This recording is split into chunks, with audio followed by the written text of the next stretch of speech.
Kris, first of all, it's such a busy schedule for you, but you do find time to get back to the old sod every now and then? Yeah, I do indeed. I enjoy coming home, especially when the weather's like this. It's great. I have to say it is quite a few years since I've been to the Balmoral show. I remember my parents sneaking me out of school for the day back when I was younger to make it down to the show, and it was great. So like everything in Northern Ireland, when the weather is good, you get tens of thousands of people coming out, and it's great to see it here today. And when you come from Dungannon, is there that element of agricultural interest, or were you not? It was just a day off school. No, my family, my grandfather, obviously had a farm, and then my dad followed that through a bit. But my dad then converted all those farm sheds into rally workshops, and that's where my story started, growing up around my dad's workshops when the rallying was going on. Toyota now. Toyota, I suppose you've gone full circle with Toyota. A little bit, yeah. A few people have dug up my history, illustrious history from the past. As a member of Queen's University Motor Club, we got involved in doing some road rallying, which is like a navigation rallying, and the championship's still going strong here in Northern Ireland. And myself and my brother took part in a Toyota back, that would have been the mid-90s, and I think it was even before I had the license to drive. I was actually the co-driver. So we managed to win a small class in that championship, I think back in 96 or something. So yeah, my career as a co-driver started out in a Toyota.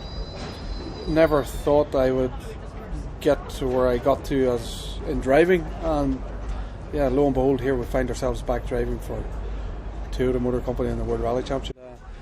For sure, a team in the World Rally Championship now, we have all the testing to do to develop the car, and that's, when we turn up on our rally weekend, all our hard work's been done preparing the car through about setups and how we can develop the car further. For sure, those guys followed their careers through more than I did, and they're a lot cleverer than I am, but it allows me to enjoy that part of the job. You can look at it two ways. You're carrying the weight of the biggest car company in the world. They're involved in the World Championship. It's serious business. It's 14 rallies around the world, all over the globe.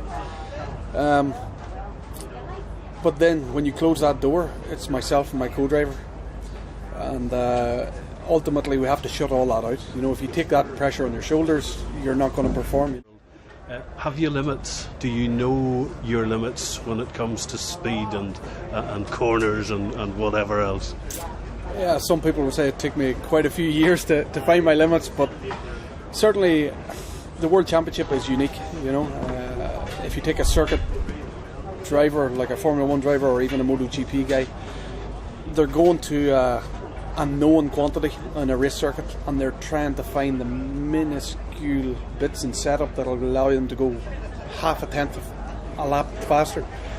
In rallying, you're open to the elements of the natural terrain. It can rain at any given moment. A nice lovely gravel road can turn to full mud.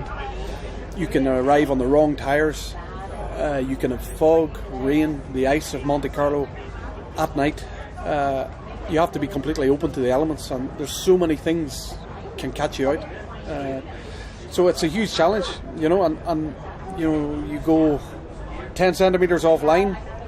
Once you make a mistake, then you're in the hands of the gods. What happens after that? It can be a monumental accident.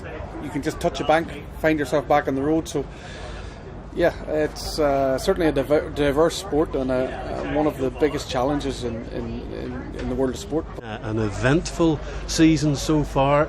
If we look back as recently as Chile, what happened with that windscreen? Because that suddenly became a huge issue. Yeah, season in general has been quite okay. We've taken points from every rally, which from a consistency point of view is good, but we've had a few little issues along the way. We had a few punctures. I think we took the lead of Rally Mexico and immediately we got a puncture. In Argentina we were led in the first morning, and then a few technical issues slowed us a bit, and then Chile, like you say, we unfortunately one corner caught me out on the Saturday morning, the second day of the rally, and a slow corner, second gear, I just touched the bank on the outside and it pitched me onto my roof.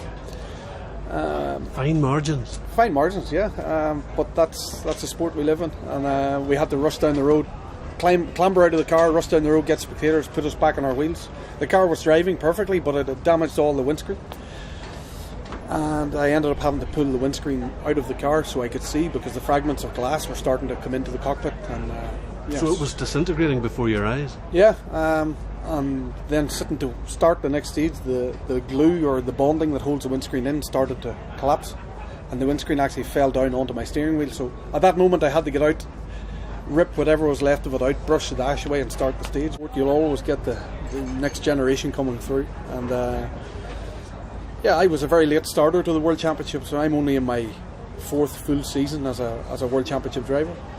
Oitanak, albeit he's my teammate, he's a lot younger than me, but he's been there for 7-8 years now. So, but he's really come to the front. He's on an incredible level at the minute, and himself, Sebastian Ogier and Thierry Neuville are quite clear of everyone else in terms of the points in the championship.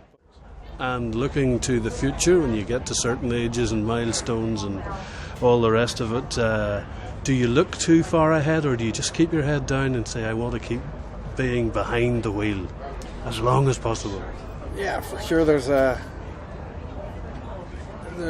immediate future for me is driving a rally car. I want to keep that going as long as I can. I was a very late starter in the sport at the beginning, and yeah, my path to the World Championship scene was quite a long one. You know, I'm like I say, I've only my 4th full season in the World Championship, so I still think I have a lot to offer there. I still think I can achieve a lot more. So yeah, the immediate focus is certainly on that.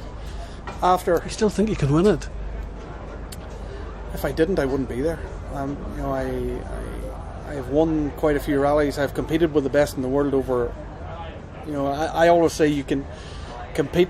You get the level of competing with the best in the world over one stage, and you can maybe get a fastest stage time. That gives you something inside to say, I can do that more often.